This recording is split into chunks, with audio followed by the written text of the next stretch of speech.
Hi అండి. బెల్లం పరిమాణాన్ని పాలు విరిగిపోకుండా అలాగే నోట్లో వేసుకుంటే జారిపోయేటట్టు ఎలా చేసుకోవాలో ఈ వీడియోలో చూపించబోతున్నాను. చాలా చాలా టేస్టీగా ఉంటుంది. మనం ఆల్రెడీ పులిహోరకి ఉడికించుకున్న అన్నంలో నుంచి సగం పక్కన పెట్టుకున్నాం కదా.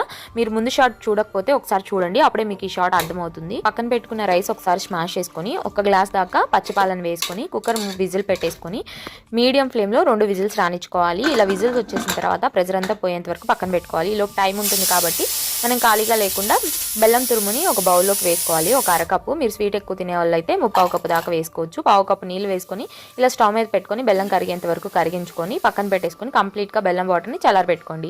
ఇలా ప్రెజర్ అంతా పోయి చక్కగా సాఫ్ట్గా ఉడికిపోయింది చూడండి. ఇప్పుడు ఒకసారి కలిపేసుకొని ఇందులోకి మరొక అర గ్లాస్ వరకు పాలను వేసుకోండి. మీకు కావాలంటే ఒక గ్లాస్ కూడా వేసుకోవచ్చు. పాలు ఎన్ని ఎక్కువ వేస్తే అంత కమ్మగా ఉంటుంది.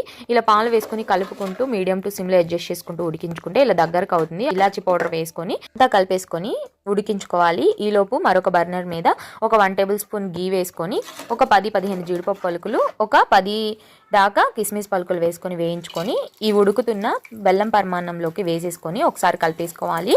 అలాగే మనం ముందుగా చల్లారి పెట్టి పక్కన పెట్టుకున్న బెల్లం వాటర్ని కూడా వేసేసుకోవాలి. ఇక్కడ పాలు విరిగిపోవడానికి కారణం బెల్లం వాటర్ వేడిగా ఉండటమే అనమాట.